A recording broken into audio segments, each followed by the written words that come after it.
Welcome back to ManaTutor MTG Draft, where we're back again going over Wilds of Eldraine, where we go over drafting and the grades that we've given to all the different cards. We went through the whole set. We didn't record the whole set this time, and we're not going to. There's a lot of other videos out on YouTube where podcasters, presenters go over the entire set. We decided we want to keep this a little bit more short form and go over the top commons of each color, along with the top uncommons. But I guess before we get into all that, I want to ask Matt, since you've had a look at this and we haven't talked at all about this set yet together, what are your first impressions? This is an interesting set. Certainly, with all of the reprinted enchantments, there's going to be a lot of interesting possibilities. Right?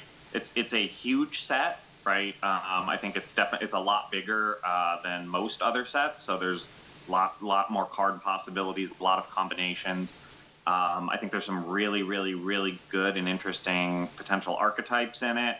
But yeah, I'm eager to sort of dive in and see what you have to say as well. Yeah, in theory, I think this set looks pretty well configured. So I think it's going to be a rather complicated set. There's a lot going on with all the bargain-related stuff and the adventures. So and the like you were alluding to, I think the bonus sheet as well that's added on in, where they're going to put one historical enchantment per pack into each of the booster draft packs, so we'll have that to play with, making it a bigger set than usual. We've seen this before in some other sets, so I know you're new to this bonus sheet concept. It has improved the draft environment. We had Artifacts bonus sheet back in the Brothers War, and they had, I think, an Instants and Sorceries Mystical Archive back in Strixhaven. So this is kind of going back to that and taking the enchantment approach, but this is the first time having bonus enchantments. And it looks fairly balanced to me at first. So I think they probably did a good job at that. We're going to find out, so I'm sure somewhere when play happens, that it's not going to be completely balanced. At least on paper, right? At least on paper, yeah. And I will say, it's funny because when we looked at Lord of the Rings on paper, it was very clear that black and red were very far ahead in that. Right. And that's exactly how it played out. So I'll be interested to see where this one looks, I think, a little bit on paper, at least somewhat more even. So I'll be interested to see if kind of there becomes a dominant archetype in it, as there was with Lord of the Rings, or if more things are actually viable, right? Yeah, especially we picked out before that food did not work particularly well in that set. So in this set, I think it's better in from what I've seen here. I think it's a little bit better because there are more. It's interesting because the food colors here are now primarily green-black, right?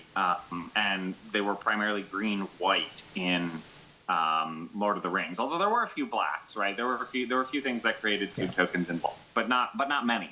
And so I think this will be interesting to see how that archetype plays, because black-green was not a particularly large archetype in Lord of the Rings. There were a few good cards, right, like Old Man Willow, things like that, but there weren't that many that crossed over there, so it was probably one of the less played archetypes. Yeah, that was the archetype you fell back to when you had to draft green and you're able to get a hold of black. Yeah. Yeah, right? Yep. So it was the worst of the black other colored archetypes, but it was there. It still had black. Yep. Yeah, so it'll be interesting to see how this plays out. I do think the problem Wizards has is patterns and this in how they do design the colors, and they I think they fall into a habit where they're designing these sets years in advance, right? And so they don't know how it's going to play out in full. I mean, they are play testing it clearly and all that to try to at least get a good representation in without getting all the volume that the whole world gets, right, with 17 lands and all that. So they don't, but I think they've had a little bit of problem with black and making that a little too powerful over the last many sets. And I don't think they fixed that here. If I were to guess a best color, I would probably say black, and I think you found similarly on that. No, I agree. I think there's definitely a lot of power in black. There's a lot. And I would say red too, but we'll have to see. I mean, I think it's closer for red. I think black is clearly the standout favorite. Red, you could probably, flip it with a couple with other colors, maybe white or even blue. But black is definitely still a standout. Yeah, I've heard some people say they think red is the best color, and on grades I have it as the second best color, but I actually kind of question, like, thinking about the different archetypes and different colors and how they work together. I do wonder if red might run out of a little bit of power. It might be a little too small in some cases. Like I think like red white aggro will definitely be a good thing early in the format, but I think there will be enough other archetypes to slow it down in the long run. For example, and so I wonder. I kind of feel like red might die down to be one of the lower colors in the set, but who knows? I'm just going off of like theories here. I do like green looks better than it was in Lord of the Rings. Sure. Yes. Green definitely looks a little bit better. Although I will say, green blue does not. Green blue still looks like the weakest archetype to me. Yeah. Just based on what I saw. There are a couple of okay cards, but I just think it as an archetype does not really seem to come together very well. Yeah, so green blue, I think it comes together better than a lot of other green blue archetypes in the past where they've had a hard time with the whole green blue ramp big stuff. The Troyan card, the green blue 1/3 that can tap for two color or for green and blue, I think. So it's a 3 mana dork that produces 2 mana. That combined with a lot of the green 2 mana dorks, I think if you get enough high enough quality of those, the ramp thing is legit. Like I think it will be a winning strategy. I kind of pegged that one as middle of the pack. I think I put it as like the 6th best archetype. So. Yeah. Well, we'll see. Yeah, we'll see how it turns out. Yep. All right. Do you have a feel for what you think might be the worst color? I just wonder if we're gonna have another green. If you had to pick your color for another green. Yeah, I don't know. That's the hard thing. I think it's much closer now, right? I think this set is much closer. It could still be green. I don't know, but it could also be white. It could be blue. I don't think it's going to be black or red, right? I don't think they will be the worst, but I think any of the other 3 could be, depending on just how the archetypes shake out and stuff. But I think you can build a competitive deck probably in most of the archetypes. Yeah. So that's what I think. Again, that's just based on an initial look. Haven't played any of it yet, but when we get there, I think it'll be at least a little bit more balanced, right? And I think what will be good is when you're drafting, you won't see like, oh yeah, black is gone because everybody's drafting black, right? Or red is gone. Black and red are gone from almost every pack because everybody's drafting it because they're the clear winners, right? So yeah, I mean, hopefully it'll be a little bit more balanced than Lord of the Rings was. Yeah, I think so too. My best guess for a worse color right now would be blue, but I don't think it's that comparable at all to green in Lord of the Rings. I think blue will serve itself just fine. Sure. Most of the blue decks will be viable to go into. So, yeah. All right. With that, I just want to kind of get a little bit of the big picture thoughts out there. For Lord of the Rings, we really took the bottom up, talking about the individual cards, going into the strategies from there. Wanted to get the high level first. So. But let's dive into particular cards at the high level. So we have a few that we call out in our top 3 for each color. Let's start out with white, and we'll go Wooburg order. Our first one up that we have as a top white common is Hopeful Vigil. For 1 and a white, you get an enchantment. When Hopeful Vigil enters the battlefield, create a 2/2 white knight creature token with vigilance. When Hopeful Vigil is put into a graveyard from the battlefield, scry 2. You can pay 2 and a white, sacrifice Hopeful Vigil, and that'll give you your scry 2. I thought this card was quite good. I forget exactly what I gave it in my grades. There's probably about like a B-. I think this 2/2 for 2 that is with vigilance is above rate to begin with. This is a cheap way to feed the bargain sacrifice mechanic. And when you do end up sacrificing something, usually probably from bargain, but you have that sacrifice ability as a backup, Scry 2 is not that far from drawing a card. This is a lot of value in one card. What do you think? Yeah, agreed, 100%. I think I gave it a C+, but I think it's absolutely a top common pick for me in white for all of the reasons that you said. I think, I'll also note, right, that the 2/2 vigilance is also a token for bargain if you want it, right? You'd much rather sacrifice the enchantment, but it also, you've got that for a second bargain if you're building a bargain heavy deck. If you've got a celebration heavy deck, right? This also triggers celebration, right? So this triggers a couple of the core mechanics really well in the set, and so that's just another reason why I think it's an excellent card. Up next, we have Cooped Up. For 1 and a white, we get an enchantment or enchant creature. Enchanted creature can't attack or block. Pay 2 and a white, exile enchanted creature. I think this one will be better in this set than it has been in other sets, the whole pacifism effect. Yeah. Lord of the Rings had a 3-mana version of this. 2 is clearly better than 3. Lord of the Rings had much more sacrifice synergy going on. This one has sacrifice, but Bargain does not sacrifice anything but tokens and artifacts and enchantments. So if you put this on a normal non-token creature, there's not really that many ways to sacrifice it from there. And also, that exile ability is really interesting. If you were to pay 2 and a white, float that, so that goes to the stack, and then play something with Bargain as an instant and sacrifice it, the creature still gets exiled. So you can still bargain with this and exile a creature if you have enough mana to do so. What do you think? Yeah, no, 100%. I mean, it's just a straight up better version of pacifism, right? In every way, right? That exile is going to be nice, right? If you have to put this on something that's got a really good activated ability, you can later exile it, right? There is also a fair amount of enchantment and aura recursion in this set. I can't remember the specific cards off the top of my head, but I do remember seeing them when I was grading the set, and I'm like, oh, that's interesting.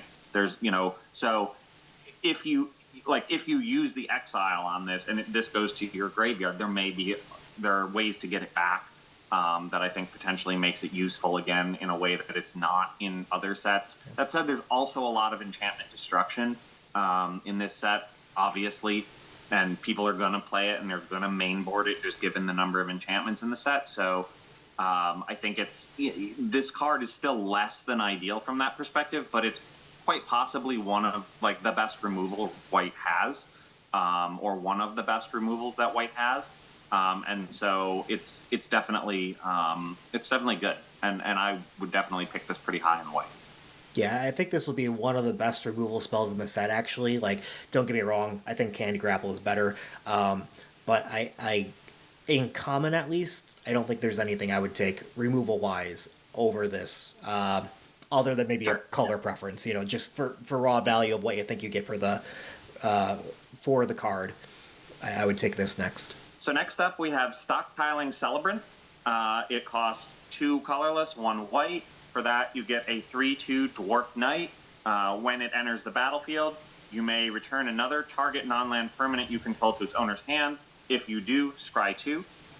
So it's, it's a little bit below rate at a 3/2 for 3, but that ability to return another target non-land permanent you control to its owner's hand is great, because if that's an adventure card, you can play the adventure again.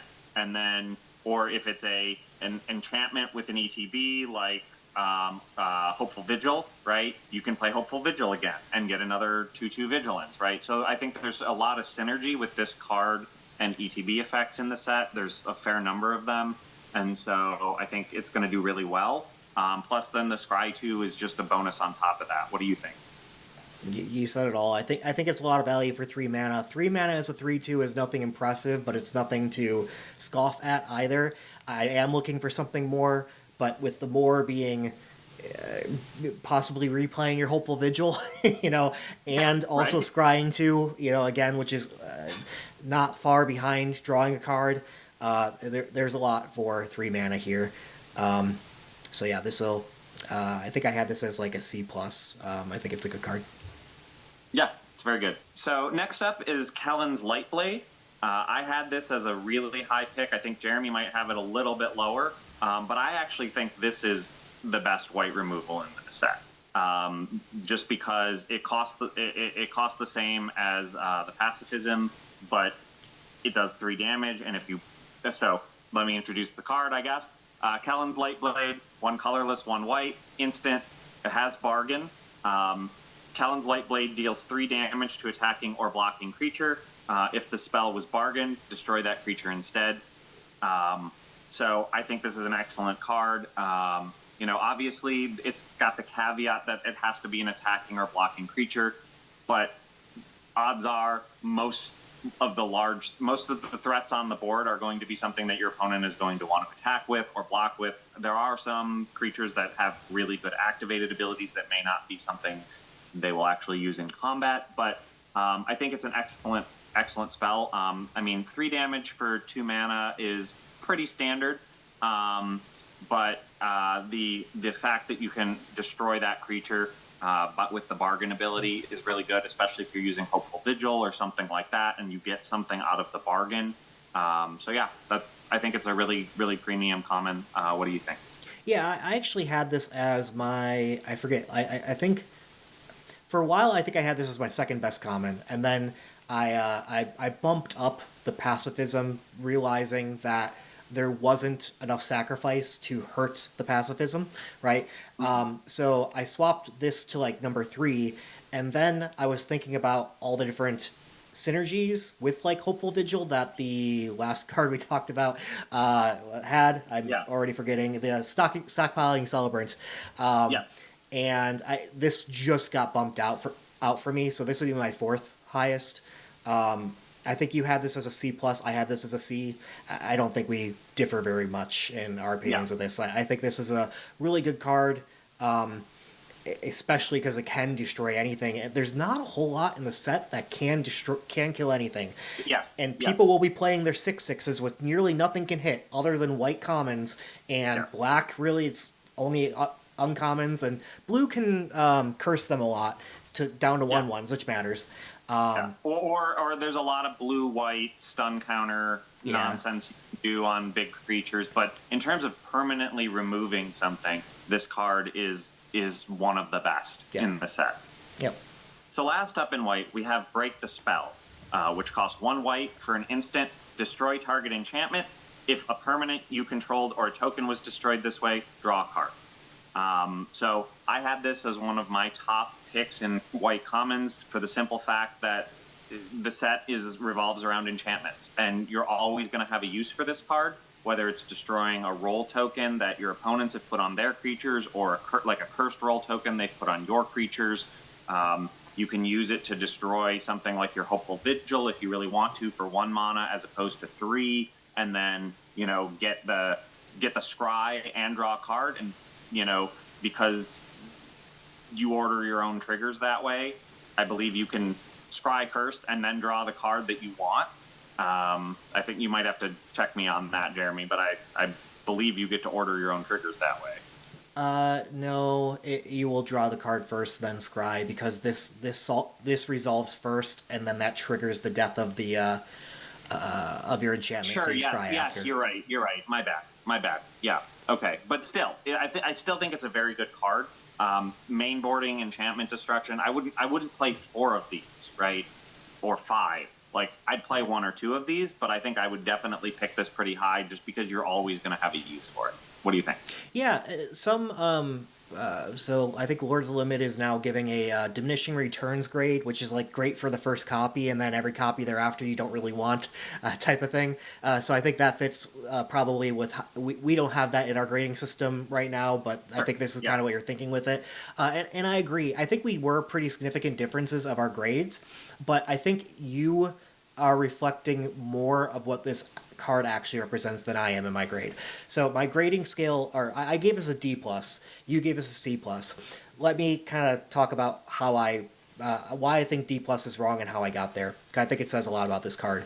So the thought was, okay, killing enchantments are huge, but creatures are really still what win and lose limited.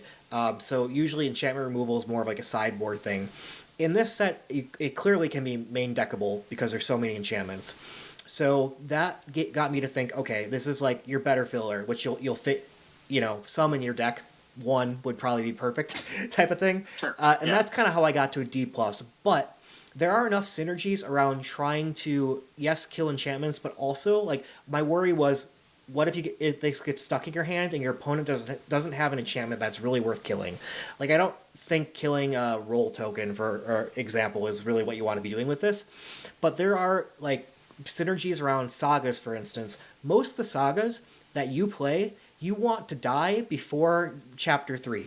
Like, there's really a good chapter 1, a good chapter 2, and chapter 3 takes something a little bit away. Yeah. And that's on purpose with Bargain. But I was reviewing this and I hadn't gotten to the sagas yet, and thinking about this of purposely get rid of your saga plus draw a card as well as all the fallbacks. I think the fallbacks will be more often the thing, but this is versatile. At worst, Yeah. this is kind of in a way like a cantrip. So yeah, and I was purposely thinking about this, and I forget the name of it, with the white saga that costs 2 colorless, 1 yeah, white. Princess Takes Flight, I think. Exiles a creature, and then the creature comes back when the saga hits level 3. Right. So you put that, you do this, you get to draw a card, and that creature's gone permanently. Right. Yeah. So I think that is the perfect example of it. Right. Of where this card could really shine. Yeah, I'd probably now give this like a diminishing return C. I think I actively do want 1 in my deck and no more. Yeah. I'm probably picking it a little bit lower than that. But I think this will wheel sometimes. This is not like a first pick. Yeah. For anything, but I think it's pretty good. And yeah, 1, maybe 2. I'd be interested to see how it evolves over the set, because I think this might be something, depending on how enchantment heavy people's decks end up. It might be something where you may want to. Yeah. Next, we're going to go over blue. Up first, we have Vantress Transmuter. For 3 in a blue, you get a 3/4. All right, nothing impressive there. But really, I'd be playing this for its adventure. 1 in a blue, tap target creature, create a cursed roll token attached to it. So, cursed roll tokens go, whatever you would apply this to, it turns that creature into base power and toughness 1/1. So actually, that's that is how that works. I was thinking, if it doesn't say base power and toughness, like does it take over +1/+1 counters? But it does not. Anyway, no, it does not. Yeah. I like this card because blue does want to tap things down. In a way, this is blue's best removal type of a thing with cursed tokens. There are some other ones that are uncommon, but cursing is really how you do the removal. Usually the making a 1/1 kind of hurts a bit because they can just still block and gain X life from that by chump blocking with something. This does remove that capability on that turn at least. And in a way this says, after you do the thing, draw a 3/4. So it's really the adventure combo that makes me think this is one of the top blue commons. What do you think? I agree. I agree 100%. I can't remember exactly where I put it in grade-wise, but it's definitely in the playables. And I think this is true broadly for most of, not all, but most of the adventure cards, right? Almost all of them, you're getting, all of them you're getting a 2-for-1. So that in and of itself it's in limited, especially when you're having to pick between cards, having the option to cast 2 spells off of 1 card is just good. And then, usually, and this is not true for all of them, but it is true in this case, right? You've got a fairly cheap adventure followed by a slightly more expensive creature, right? So it really helps with your mana curve as well, right? You play the adventure, a turn or 2 later, you get a creature out of it that gives you something that you might need late game. And so I think this fits that bill. And in and of itself, like you said, the cursed roll token is really good blue removal. And so, once things hit the board, blue has basically one thing that it usually does, and it's returning it to someone's hand or their deck. This gives you another option, which I think is definitely needed in blue. The 3/4 for 4 is not particularly amazing, but it's just a bonus on top of the sorcery. So yeah, good card. Yeah, it's interesting with the adventures because when you're playing adventures, so if you play the adventure side and your target gets nullified, like hexproof or whatever you want to do, you lose the card. It does not go Yes. into so. Yes, it does not go to exile. Yeah, it goes to So graveyard. it is interesting that removal hurts a lot of the like help your own creatures type of thing, adventures, and this one's hurting an opponent's creature. So, I mean, they still might want to like even put removal on their own creature so this thing doesn't resolve. But if they do that, it hurts them more, right? Like, but here, yeah, here's the thing. But why would you do that for this one, right? Because the creatures, like some of them, I could totally see it, right? Where the creature is better than the adventure, and so you want to get rid of that so that they can't use the adventure or the creature. But this one, it's like you're doing that to stop me from getting a 3/4 for 4, and I don't think that's the kind of thing where I don't know that somebody would want to waste their own removal. yeah, I guess the point that I was trying to make is that this one is not that vulnerable to being blown out. Yes. Whereas some other adventure cards are more vulnerable to being blown out. Sure. Yes. 100%. Yeah. So next up, we have Diminisher Witch. Costs 2 colorless, 1 blue. It is a creature human warlock, 3/2. Has bargain. And then when Diminisher Witch enters the battlefield, if it was bargain, create a cursed roll token attached to target creature an opponent controls.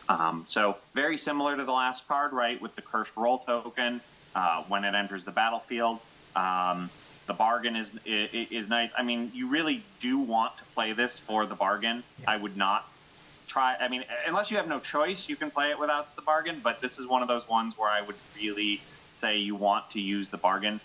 And then yeah, I mean, it is again blue removal. I mean that it's very similar to the last card. But what do you think, Jeremy? Yeah, it's just I think it's efficient. Again, 3 mana for a 3/2, nothing to scoff at, not great, but with the bonus upside to be able to blank the biggest creature on the board for your opponent with the bargain. I just like cards that have a lot of value in this.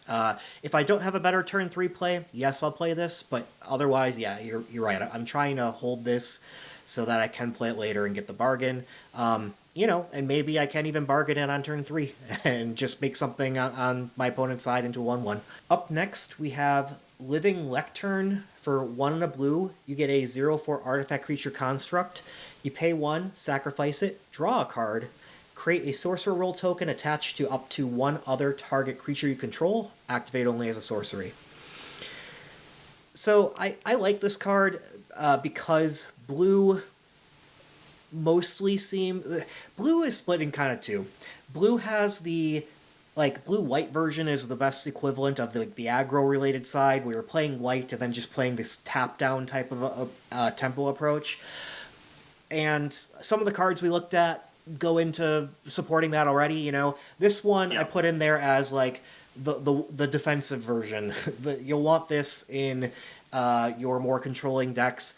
An 0/4 for 2, usually you get like a 1/4 for 3. I think this is a better version. I don't love cards that have literally 0 power, but it has that out of 1 mana to, after this stops doing its thing of blocking all the things, you can still draw a card and you get effectively a +1/+1 with the sorcerer roll token on something. And that roll can also be bargained later. So I just think it has a lot of power in 1 card for a card that I normally wouldn't like. I don't love that you can only activate as a sorcery, but besides that, I like this card. Yeah. What do you think? Yeah, I don't think I was as high on it as you are in terms of thinking of it. I don't think it's bad, but I guess for me, I was really struggling to think about what archetype I would use this in. And I agree with you, it's 100% in the more controlling archetype, but even then, I'm not sure I would find a spot for this in that unless I had no choice, right? Like, I think there's a lot of cards I would want before this. Oh, yeah. Counter spells I would probably take before this, right, in a lot of cases. And there are a lot of good counters, and I think we're going to get to one of them here in a minute. But, again, a 0/4, yeah, I mean, I'm not in love with it, and its ability... if you could activate it as an instant, I would say, yeah, it's a really good card because you can block with it, then sacrifice it, get the roll, get the card, but I'm not sure. Maybe I'll come up on it with the set, with the set, but I don't think it's terrible. It's certainly not in the lower half of the blue commons even. But I'm not sure I would put this in the top. I do like. I mean, I like the card. Just I think not. I'm not as sort of up there on it with as you. Yeah, and I think I kind of put this on there to make a hot take. I don't think most people would be up there on this. Like, and it may well be wrong. You're definitely right. The archetype thing, like honestly, most of the archetypes seem like they're trying to be aggressive. I don't necessarily think the set is going to be like extremely fast, but I do think there's going to be a lot of get things out in the mid range and bump a lot of heads. That happens in most sets. But the most controlling archetype, blue black fairies, but you're right. Like I'd rather take a fairy at that point for 2 mana, sort of a thing. Yeah. Blue red, which I think might be one of the worst archetypes, but I always misplay blue red and never get it right, so that just might be a me thing. But blue red could maybe do this too, but that's about it, I think, in terms of what would want this. Yeah, I think that and I'm not sure on blue red either. Based on what I saw though, I'm not sure that I would want. In blue red, there's a lot of things that you want for instants and sorceries, right? And this is neither. So, I'm not sure this fits in blue red well either. And that's kind of my challenge with it, right? Is there's some great, and I forget the name of it, and I don't think it's on our list, but it causes instants and sorceries to cost 1 less or something like that. Like that's a blue red card. Like I looked at that and I was like, that is absolutely a blue red card that you want. And so this I'm not sure about, but I guess we'll see. We can see as it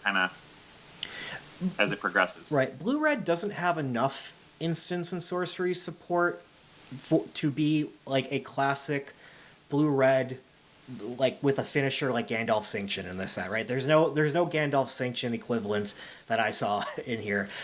So I kind of got blue-red as yes, instants and sorceries to play out a lot of the game, but other than that, it seemed kind of like defensive ground and in the air, because there's like the air prowess red blue creature type of thing, and that's kind of how I saw it. So I see this as like the ground defense for that kind of setup. But you're right. There's not much else this fits into, but I don't know. I still like this card. Well, we'll see. I mean, we'll see how it goes, and. I may be one of us will probably issue an apology on it at some point. It'll probably be me. I this is not your generically good card, but I just I like to take some gambles. Sure. If it does play it right, I'm not. There were no apologies. I was 100% accurate, and anyway. So next up we have Snare Master Sprite. Costs 1 blue. You get a fairy wizard, 1/1 flying. When it enters the battlefield, you may pay 2 colorless. When you do, tap target creature an opponent controls and put a stun counter on. So I really like this one. I think it's a good, slightly better than rate creature, right? 1/1 for 1, but it also has flying, so it's got evasion of some sort. And the ability, right, makes it a little bit good in the mid game as well, because you can tap down an opponent's something good that an opponent has, put a stun counter on it. It's now useless for, a turn. So I think this is a pretty good common. I think it'll definitely play better in the white-blue tapping opponent's creatures archetype. But I think it could play well in most blue decks. This is probably another one with diminishing returns. I don't think you want a lot of these, but 1 or 2 in a deck I think can help fill out your mana curve. It's like I said, it's good later. So even if you don't get it on your first turn, it's something you can use a little bit later on. What do you think? Yeah, this is a good cheap fairy for the fairies deck. It has the bonus upside to tap something down. Stun counter is quite valuable there. I guess I'm not sure if this will slow the opponent down enough to where you can get ahead. Like you're still paying 3 mana effectively to have this effect, so you're not spending it somewhere else. Like I guess I wonder, is 2 too much in addition to for that effect? So I mean, in a way, I like this card. I would consider putting this above Living Lectern, actually. So like that's kind of where I am at this, to give you an idea. But I'm less certain of how this will play out with that. That said, I like that it's a fairy, because there's a lot of things that depend on that fairy type, and you're going to want a lot of fairies to make sure that you get those bonuses in the fairy deck. So it has that going for it. Yeah, definitely. I think there's a fair amount of tribal in this set, and so with fairies, rats, we'll get to some of those when we get to black. But I do think those are probably the two most prominent ones, and I think that this certainly helps that as well. But yeah, I think it's a decent card all around. Maybe not top, but I like it a lot. And I might have to issue an apology on it down the line. So. All right, so you're saying this is your hot take. This could be my hot take as a card, yes. Yeah. Sounds good. Up next, we have Ice Out for 1 blue. We have an instant with Bargain. This spell costs 1 less to cast if it's bargained and counter target spell. So you either get a cancel or you get a counter spell if you have Bargain. So cancel has always been a playable limited card, so 3 mana for this effect. It's never really been great. So they've tacked on bonuses, like we saw with Amass 1 in Lord of the Rings. Here you can make it a little cheaper with a bargain. I mean, the key thing usually with this is having enough, being able to out-tempo your opponent, like have enough mana around, especially in a set with adventure. Like, you're going to have a lot of ways to use mana, and you'll probably... Having a lot of cards is, I think, less important because some of your cards are 2-for-1s as is. So I think a key is like making sure you have enough mana available to do everything that you want to do, and this does that thing. So I think that's the good side of it. What's your take? Yeah, I mean, I agree with. So I definitely rate. I think I might have rated this higher than you because it was one of my top blue commons. So the reason I do really like this is because if you counter an adventure, it goes to graveyard. Right. So, like, I think there are a lot of adventures that I kind of talked about previously. If the adventure doesn't resolve, it doesn't get exiled, and you don't get the creature either. And so I think that this, in my mind, goes up a little bit just because of that. It is effectively like almost countering 2 spells for 1 counter spell. And so I think that the value of that is really good. And so that's why I put it, I think, as one of my top blue commons. I mean, obviously it's going to depend on your archetype. If you're playing the blue-white, beat down, aggro, tap their creatures and kill them, this is probably less important. But if you're playing a more control style, whether it's blue-black control, blue-red control, I think this is a really good card. And it's common, and I don't think you could... I think you could have too many of them. There is a diminishing return, but I don't think it's that low. Like, I could easily see playing 3 or 4 of these at common. More than that, maybe not, just because you're going to start running out of things to bargain with for it. But I do think it's overall pretty good. Right. That's why I had it as a C-. You had it as a C+. I could see it being like a C. I think this is a good card for blue. The key thing keeping me away is how often are you going to have things to bargain for it where that is worth that. And can I maybe raise you on Living Lectern being an artifact? That's true. Yes, yeah. Living Lectern is an artifact, so yes, you can bargain it from the get-go. But then you obviously lose out on its sacrifice ability. So yeah. But it is. I mean, it. Anyways, I do think this is a good card. I'd also want to note there are like 3 blue counter spells in this set, and 2 of them I think are common. And they are, so there are a lot of counters in this set. And I think, blue has that potential if you go for the more controlling, and you can get all the counters, and you can get the tempo mechanics going and get things in your favor. I think it could be a really interesting thing to see somebody building a really good, like classic blue control deck with this. Yep.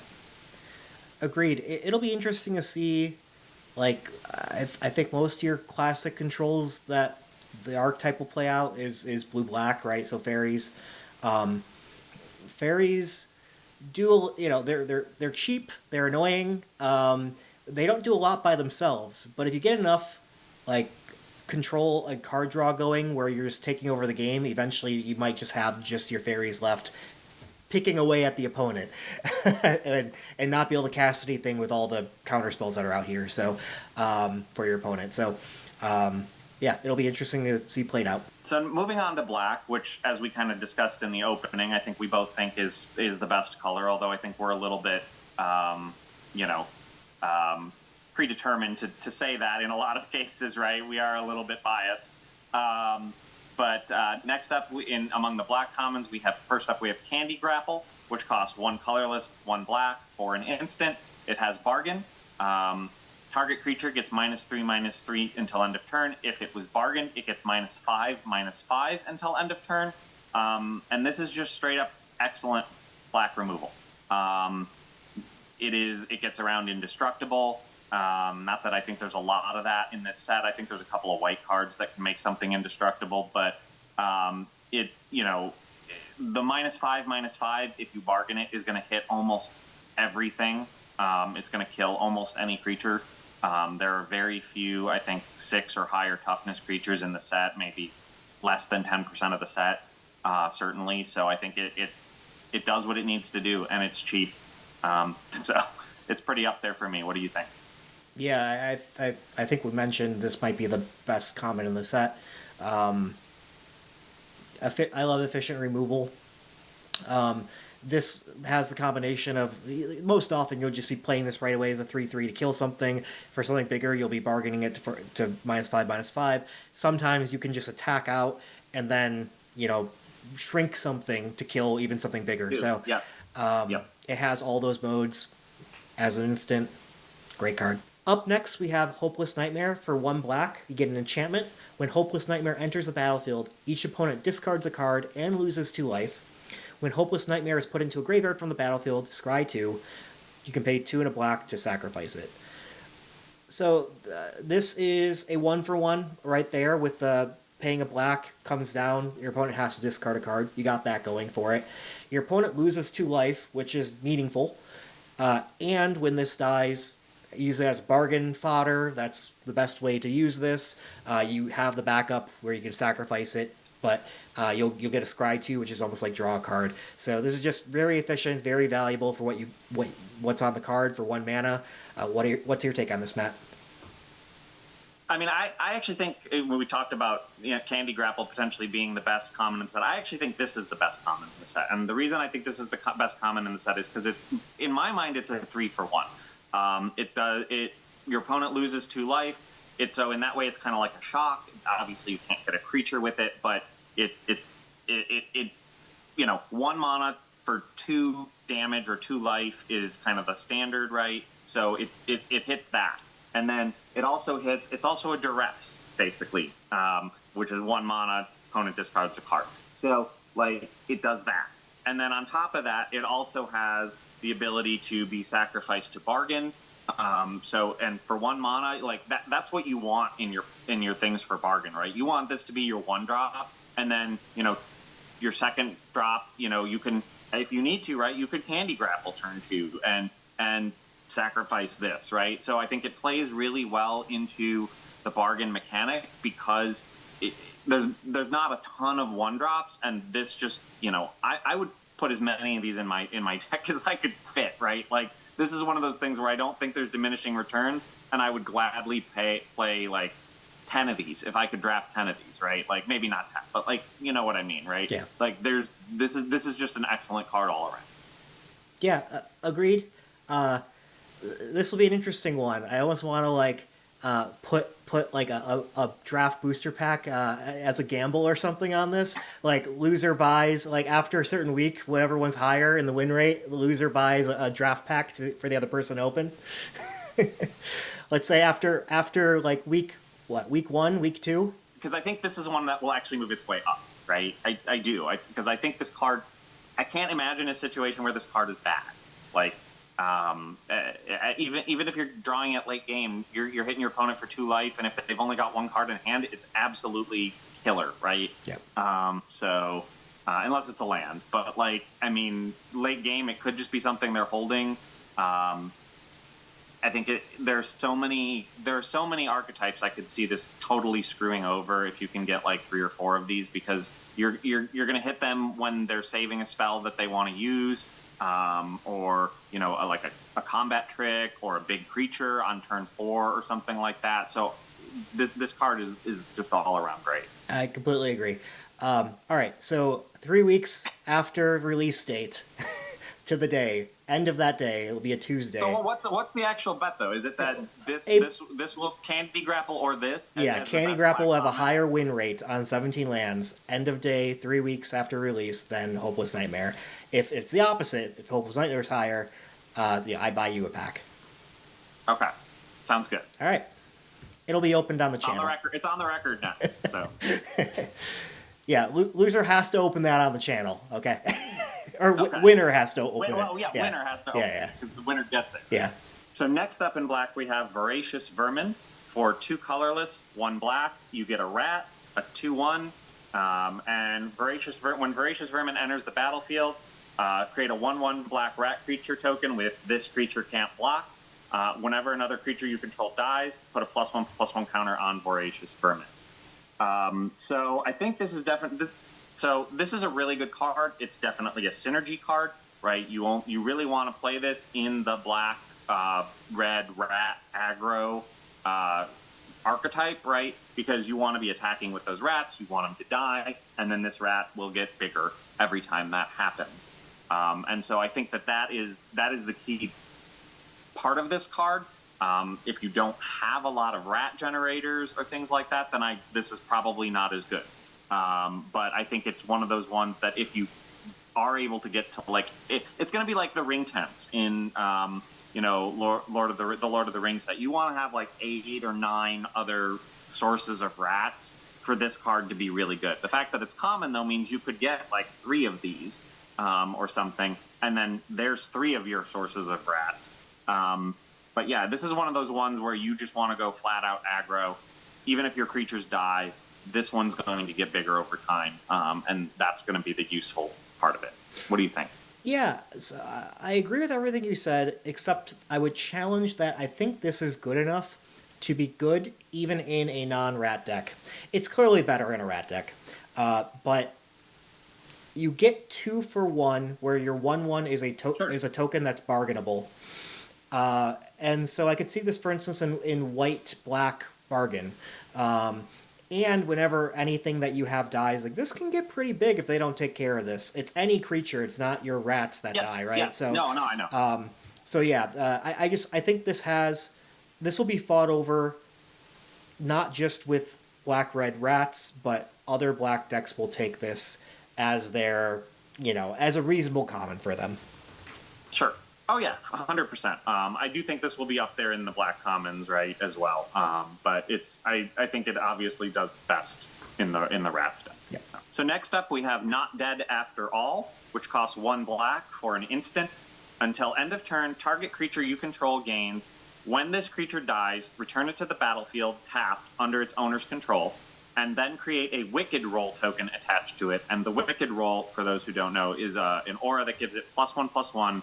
And when the Wicked Roll is put into a graveyard, each opponent loses 1 life. So I really like this card. I think this card is an excellent combat trick. I think it's useful on offense. It's useful on defense to be able to save a creature that you really want to keep that your opponent may be killing, either through a combat trick of their own or just because you need to chump block something. And then it comes back stronger, right? And it comes back with a roll that you can bargain if you need to, and then when that roll dies, your opponent loses 1 life. So I think this card has a lot of versatility, again, for 1 mana, like the same with Hopeless Nightmare. Like, this is a really good 1 mana card. So that's my take on it. What do you think? Yeah, I agree with everything you said. I think I probably underrated this. I had it as a D+, as really good filler. It is good value for 1 mana to get something back, especially something maybe that has entered the battlefield trigger. and it also comes with that wicked roll. That could be bargained away, or just the value you get of getting your creature back with a +1/+1 on it. I'm probably low on this, and I did put in my notes. I can see myself coming up on this. So yeah, I'd probably give this C minus type of range. But yeah, I could very well be wrong. This is a good value for 1 mana. Yeah, I think so, and I might be wrong on this, but I think this might be. I mean, it's hard to say with like Helen's Lightblades, but I think this might be one of the best combat tricks in the set in my mind. If only because you don't expect combat tricks as often from black as you do, say, from green, right? Obviously, Titanic Growth is in the set, right? So, like, which is an okay combat trick, but like you expect it, right? If you're playing against green and they're holding 2 mana open on combat, you know they probably have a Titanic Growth. But here, like, it's 1 mana, and so people are not going to expect it as often, and so that's why I think it's one of the better combat tricks, just because people are not, at least early in the set, are not going to expect this as often versus, it's like Shelob's Ambush, right, from Lord of the Rings, right? Like, early on, people didn't expect that as much, but then as the set progressed, if I saw somebody attacking into me and they were playing black and they had 1 black mana open, I was like, they probably got Shelob's Ambush and they're going to give their creature Death Touch, and that's going to be bad for me. Anyways, I think this is going to be one of those ones that early on, it will probably perform a little bit better than it does once people are more accustomed to seeing it. But I think throughout, it's just got a lot of value. Yeah, it's a little different than like your typical. It's not like a trick that pumps it up, right, to kill something, but it is one that you don't want to. You want to avoid trading off with, because when they have 1 black mana open, because they can get the value out of it. Yeah, it'll be interesting. Not sure where it lies, but it's definitely a playable card, and I'll be playing a fair share of it as well, and we'll see where we're at. Up next, we have Torch the Tower. For 1 red mana, you get an instant with Bargain. Torch the Tower deals 2 damage to target creature or planeswalker. If this spell was bargained, it deals 3 instead, and you scry 1. If a permanent dealt by Torch of the Tower would die, exile it instead. Alright, so it's like a shock. Can't hit face, but normally you don't want to do that anyway. And it can be upgraded with a bargain. It's nice to have the reach of 3 and the scry 1 option. I think shock is always a very efficient removal. So yeah, I have this as my best red common. What do you think? Yeah, I agree. I think this is an excellent red common. It's a shock with an upside, as you said. And I mean, except for the fact that it can't hit face. But still, you're going to most likely target a creature with this instead. I actually have a rules question on this that I'm not entirely sure about, and that is, if you exile a creature with this and it has an adventure, can you play the creature? No. No. Yeah, you can only. It's a separate exile board. Yeah. Yeah. Okay. That's what I thought, but I was like, if you can, this is even better, because you can then use it on your own creature potentially with an ETB effect or something like that and replay it. But but it is still a very good card. So up next we have Red Cap Thief.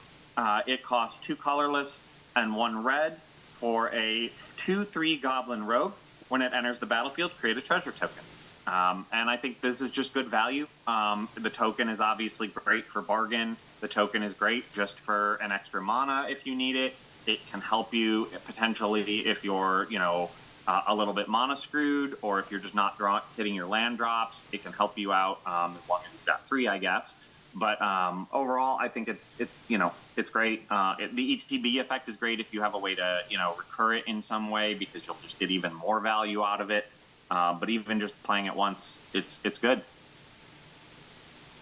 Agreed. Don't really have anything to add. Maybe the treasure helps you with your adventure cards that are multicolored. So you can cast some more. Absolutely. So that's a good synergy as well. No, that's a great point, right? Because there are a lot of multicolored adventure cards, and you really want to get the value out of both of those because they tend to be a little bit better than the monocolored adventure cards, just because they kind of force you into an archetype.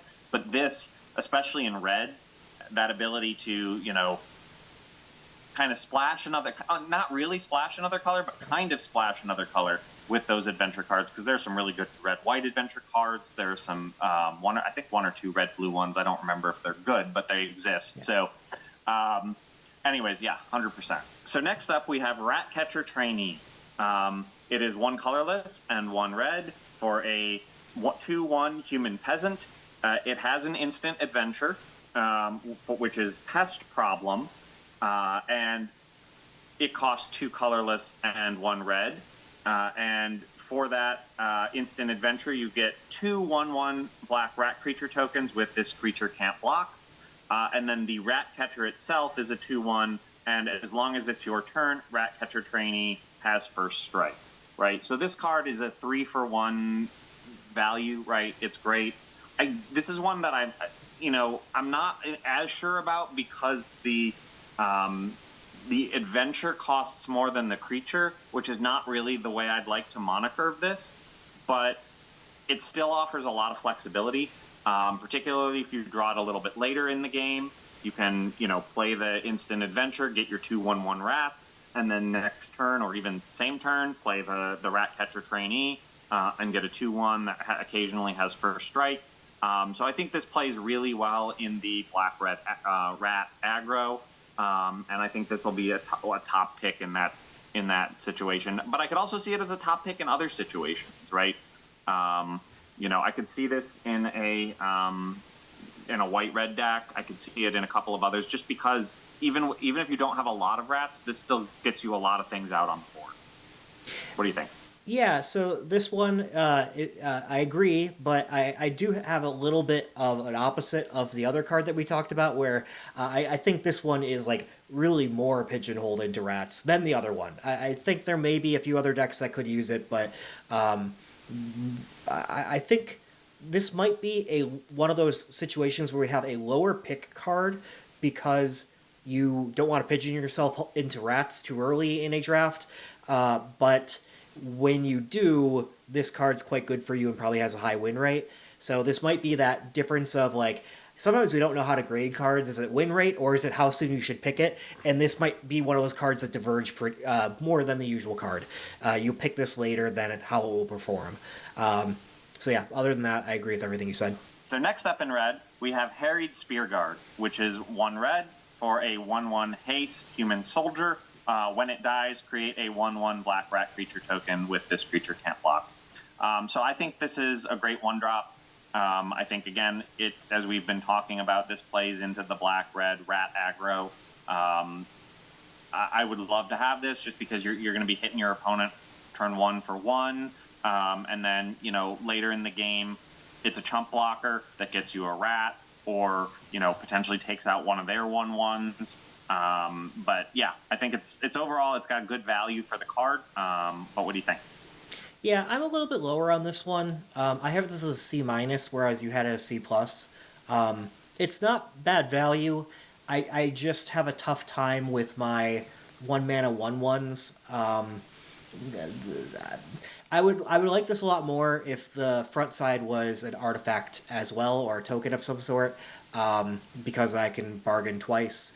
But you do get 2 1/1s ultimately out of it, so there is that. We'll have to see how it plays out. So next up, we have Grabby Giant. It costs 3 colorless, 1 red for a giant, as it might indicate. For that, you get a 4/3 with reach, and for 2 colorless and 1 red, you can sacrifice an artifact or land to draw a card. It also has a instant adventure attached to it for 1 colorless and 1 red, which creates a treasure token. So I really like this card. I think this is, 4/3 for 4 is a little bit below rate, but the fact that it has reach sort of makes up for that. This, a 4/3 is going to block a lot of air, maybe not the strongest air, but a lot of it. The instant adventure for 2 is great. I think paying 2 to create a treasure token is good in a lot of circumstances. It lets you bank something for future turns, especially if you don't have anything else to play on your second turn. It gives you something to sacrifice to the giant to draw a card, and sacrificing a treasure token it's like paying 1 to draw a card. Obviously you have to pay the activated ability in this case, which costs 3. It's not as great in that sense. But the fact that you can use it more than once later in the game, this is a card that I think is going to give red staying power, because it's going to give you that ability. Like, if you've got an extra land in hand, just play it, and then you can sacrifice it and draw a card. Red doesn't usually need a lot of lands, but it does tend to run out of cards, and I think this is going to really help make up for that. What do you think? Yeah, so a couple things. You're right, red does have a problem of running out of cards. I think that'll be less of a thing with adventure, giving you two for ones. That said, I still think it's a thing. I missed on this that you don't have to tap it in order to do that sacrifice, draw a card thing. So the fact that you could get even like 2 plays out of this in a single turn, I think raises it up quite a bit. Yeah, this looks like a pretty decent card to me. I don't have it in my top 3 red commons, but I would not be overly surprised if it went there, other than the fact that there is a lot of glut at 4. There's a lot of good cards in general at 4 mana, so this competes with all of them. But other than that, I think this is a good 4-drop. Up next, we have Gnawing Crescendo. For 2 and a red, you get an instant. With creatures you control, get +2/+0 until end of turn. Whenever a non-token creature you control dies this turn, create a 1/1 black rat creature token with this creature can't block. So I actually rated this one pretty low at a D+. Matt had it as C+, and I think you'll see the same type of thing that I said with Ratcatcher trainee on this, that it's not a high pick early, and my grade was reflecting the not a high pick. But if you're in the rat deck, I think you really want this card. Like, I think this is, you probably want a couple. You're going to have a bunch of rats doing the, like, attrition thing, and then they're going to get stuck at some point, I think, where you can't attack into a big board, and you're going to want this to clear the way and finish up the game. But I would say note that this only applies to non-token creatures when they die. So you can't use it on rat tokens that already exist. You have to use it for non-token creatures. I actually think this card plays in white-red aggro more. Because I think you're going to have less tokens in that. But what I really like about this card, and I do really like this card, is it can be a board wipe, but then you get a bunch of 1/1s and your opponent doesn't. And so this is, it's expensive for a combat trick, but it's one of those ones where this can really swing the balance.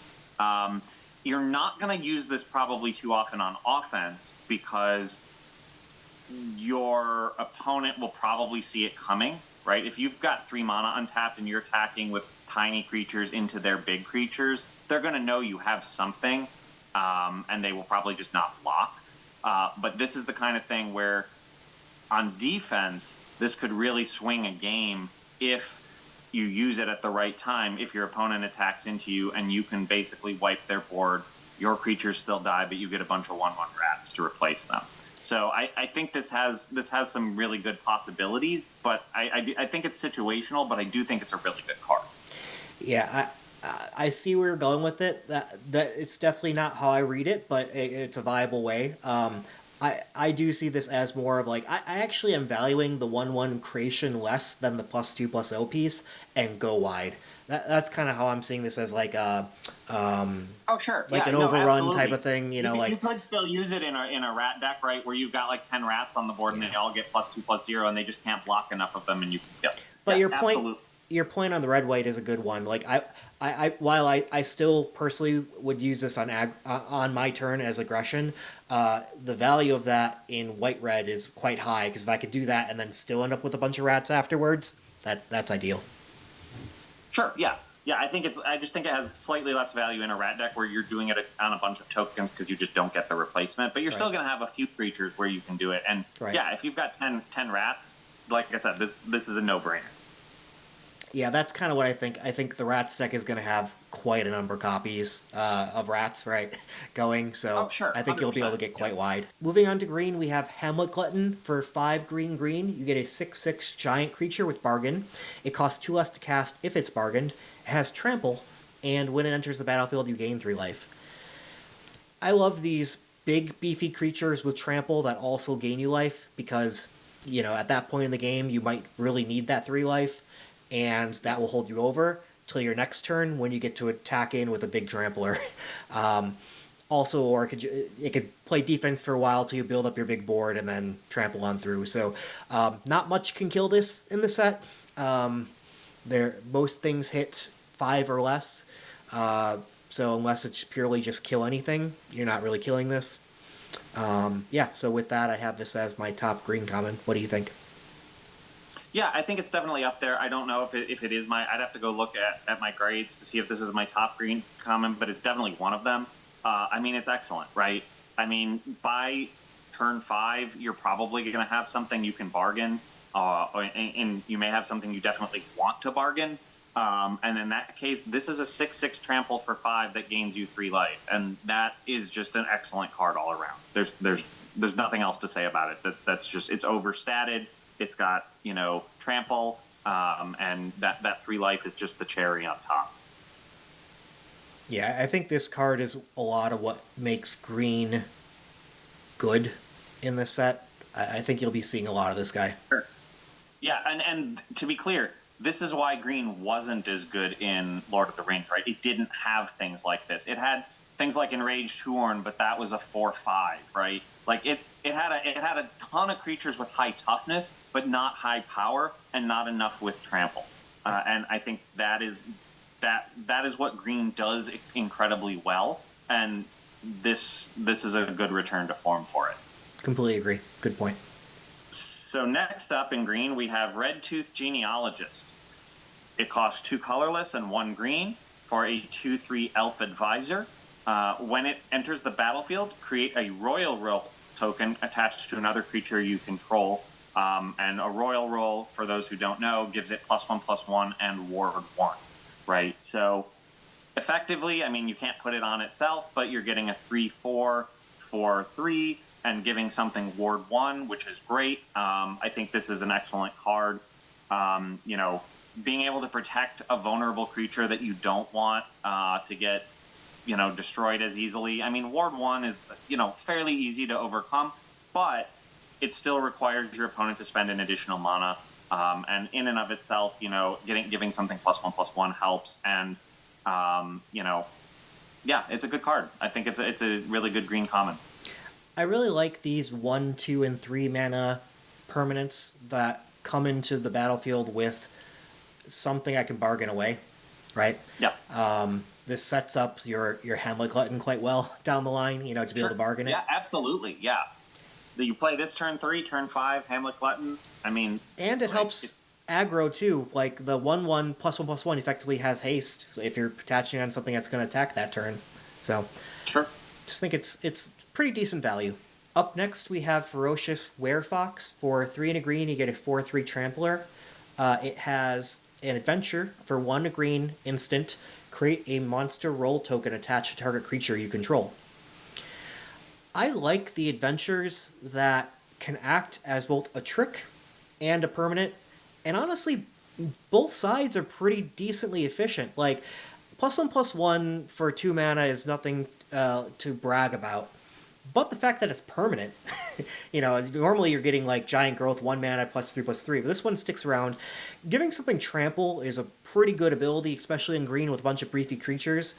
I like both sides of this. Even the other side, a 4/3 Trampler for 4, like, yes, not the greatest creature in the world, but a very serviceable creature that tacked on to your trick that you have, that you're, you know, only going to use when you really, you know, when it's really helpful. But sometimes you just need that extra +1/+1 in trample on something to win a combat. If you do that and play this creature later, great.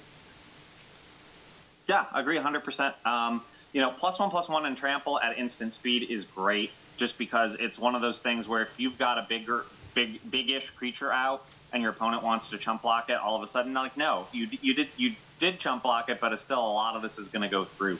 And so that I agree 100% with everything you're saying about the card. I think it's fantastic. And again, this is one of those things that I think makes green work, right? The ability to trample over your opponent is what makes green work. And again, I'd have to go back and look at Lord of the Rings, but I think there might have been 2 green creatures with trample in that whole set. There just weren't a lot. And this one is one card that gives 2 different things trample. So, I mean, this is green's bread and butter, and I think it's fantastic. And I also like that, again, the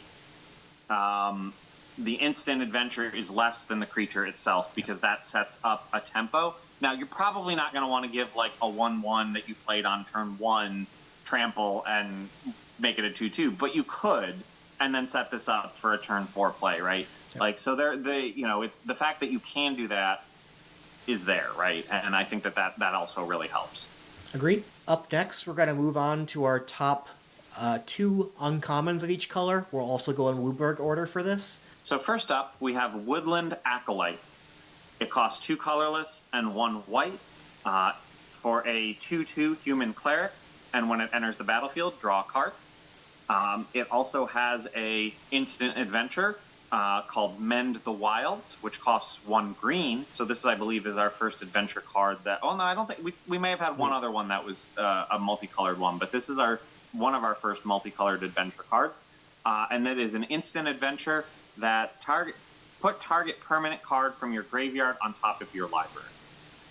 So this is just all around really great card advantage, right? Like, the ability to use the instant adventure to put something that might have died back on top of your library, or even some other enchantment that you might have used and bargained away back on top of your library, and then being able to put a 2/2 on the battlefield for 3 and draw a card, more card advantage, right? So, the fact that you can do both potentially, and then get the card you just put on top of your library back, right, for 4 mana, that's really good. And so this is one of my top, I think, white uncommons.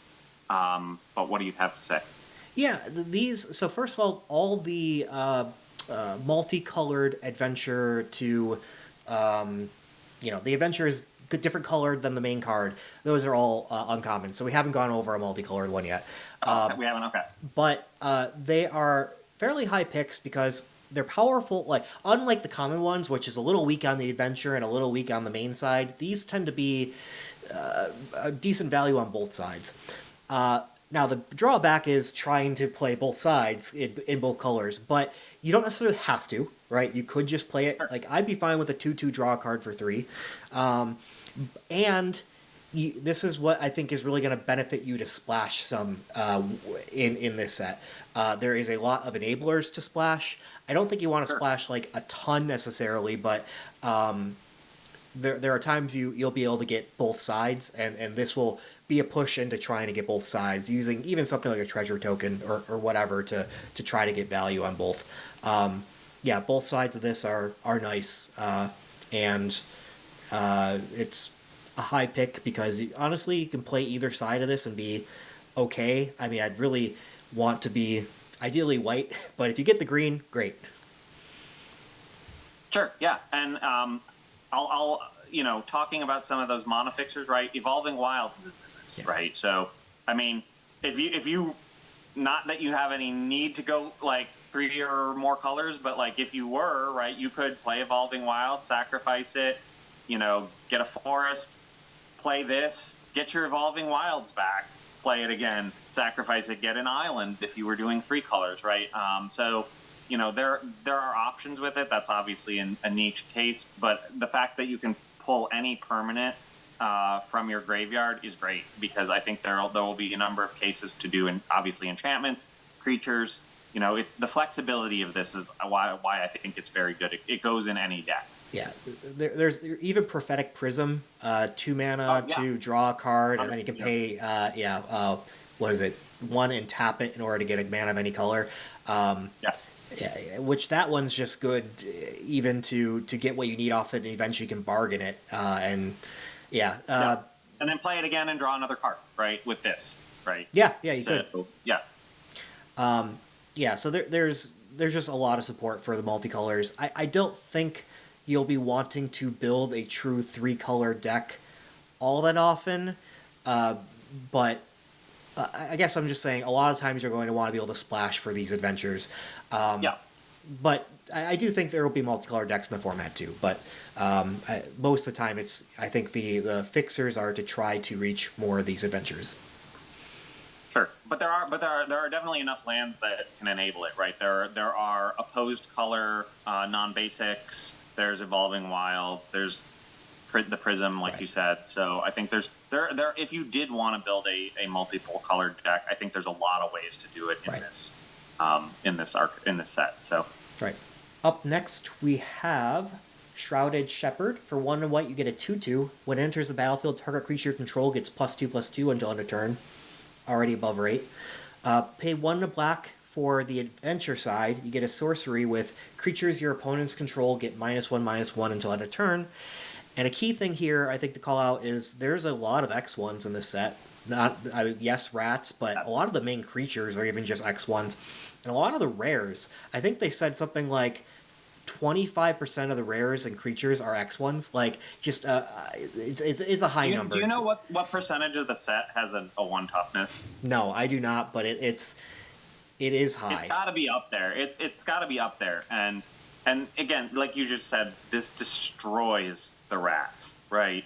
Absolutely destroys it. One of these, the rat player probably concedes the game, right? Like if you destroy their whole board, right? So, and the fact that you can get the creature on top of it afterwards and can pump something with it, it's such a good card. Up next, we have Bitter Chill. So moving on to blue, it costs 1 colorless and 1 blue for an enchantment aura.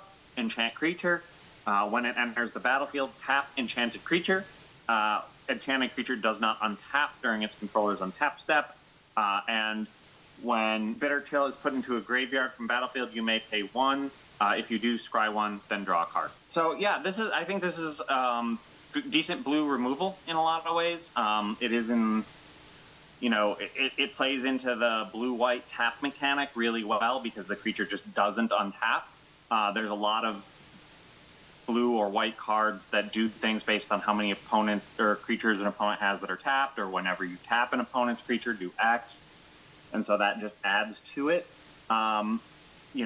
It also, if it gets removed or if the creature gets sacrificed, right, you do get something there. You can scry 1 and draw, which is actually a really good thing. It replaces itself. So I do think this is as far as enchantment removal goes, this is pretty good. Agreed. Not really much to add. You could tap down something early and when that thing's no longer a threat later in the game, bargain this away, and also get the value off the bargain. Up next, we have Threadbind Click. It's a 3/3 flying for 4. It's a fairy. It has a adventure Rip the Seams for 2 and a white. It's an instant. Destroy target tap creature. Both sides of this is decent. The destroy target tap creature for 3 is a normal card that has decent value, not like premium removal, but decent removal. And a 3/3 flying for 4 is a decent statted thing too. Tag those 2 in 1 card, makes it a really good card. That's really all I got to say. What's your take? I agree completely. I mean, I love this for it's interesting because this is almost more of a controlling card in a lot of ways, and your white blue deck is not going to be so much control. Because the interesting use case for this, right, is you save your mana turn 3, you let your opponent attack into you, you kill their creature, and then turn 4 you play the 3/3 flyer. But it's like if you're playing this archetype, I'm not sure you're going to want to save the 3 mana as often. So that's the only thing I would say that's a little bit weird about this card. But I mean, it's still good removal, right? And so I can't find a fault with it necessarily, other than it's odd because a lot of times I think you're going to want to be a little bit more aggressive, at least in white blue within this set. And so I'd be interested to see how it actually plays or how I actually feel about it when I play it. But other than that, I think it's great. Yeah, like with a decent amount of these cards, I do kind of wonder if this is more like you're playing like blue black and you splash the white for the removal or something. So it might not explicitly be a blue white card, right? Sure. Yeah. Even though, I mean, yes. Yeah. It doesn't necessarily mean you have to play in blue white, but obviously that's the most logical place. We have back for seconds for 2 and a black. You get a sorcery with bargain. Return up to 2 target creature cards from your graveyard to your hand. If the spell is bargained, you may put one of those cards with mana value 4 or less onto the battlefield instead of putting it into your hand. We sometimes see this 3 mana, take 2 creature cards, put into your hand. Never one, I think that's put something in the battlefield. I have this as, I think, my top uncommon in the set. The fact that it has board presence capability and draws cards effectively, I think this one's really powerful. What do you think? Yeah, I agree 100%. I think it's excellent. The fact that, like you said, you're probably getting something back. Like if you bargain away your Hopeless Nightmare, which you don't at that point care about, you're getting a benefit out of it, and then also potentially getting 2 creature cards, 1 back onto the battlefield. I'll note, this will be interesting to see because there's not a lot of ways to, there's not a lot of sacrifice outlets, as we talked about, for non-token creatures. And there's not a lot of, discard this creature. So it's not like you could discard something and then play this on turn 3 potentially to get a really beefy creature out. That's not going to happen as often, but... and again, your really beefy creatures would usually be more than mana cost 4, but I could see this being something you want to use later in the game when you've had a few creatures die, and then you can get that back. But it's definitely an excellent card. So next up in black, we have Lord Skitter's Butcher. Costs 2 colorless, 1 black. For that, you get a 2/3 Rat Peasant, which is an interesting combo. But when Lord Skitter's Butcher enters the battlefield, choose 1. So create a 1/1 black rat creature that can't block. You may sacrifice another creature. If you do, scry 2, then draw a card. Or creatures you control gain menace until end of turn. This is great just because of its utility. Whatever you need at the moment, it can do. And I'd note that last one, creatures you control gaining menace until end of turn in a black-red rat archetype, that could very well win you the game right there. That just, so that's what I have to say about it. It's an excellent card with potential game-winning capabilities. So you could almost call this the Swiss Army knife of the set. I don't know. Yeah, in a lot of ways it is, but right? Yeah. Just because he's holding a big knife, but oh yeah. But yeah, but no, it's excellent, right? It's just so good because you get a choice and you can, I think very rarely you're probably going to choose. I don't know. I think the bottom one is definitely the most powerful one, but I could see doing some of the other ones. Oh yeah, just not as often. Yeah, definitely depends on board state. Moving on to red now, we have Two-Headed Hunter, which costs 4 colorless, 1 red. For that, you get a giant that's a 5/4 with menace. It also comes with an instant adventure called Twice the Rage for 1 colorless and 1 red. And that gives target creature double strike until end of turn. And yeah, this is another one of those, right, where it's just an excellent adventure. Giving something double strike for 2 mana is really good just on its own. I mean, imagine this in a, green-red beatdown deck and doing it to the Hamlet 6/6. 12 damage trample. 12 damage trample. I mean, what are you going to do about that? That's just game ending in most cases. So, and then the fact that on the back of that you get a 5/4 with menace for 5 is really good. And so it's, yeah. What do you have to say? Nothing. I agree with all that. Really good. Up next, we have Utopia Sprawl. 1 green mana. You get an Enchant Forest. As Utopia Sprawl enters the battlefield, choose a color. Whenever Enchanted Forest is tapped for mana, its controller adds an additional 1 mana of the chosen color. This is just the best ramp that maybe ever existed. Maybe outside of I don't know, like Birds of Paradise. I don't know, whatever. But this is almost like a Birds of Paradise, right? Like, you have to enchant forests, so you do need to enchant whatever like played this, or if you have another forest out, you'll typically want to name a different color other than green, so you have access to multiple with one tap. But yeah, usually this kind of get another land out.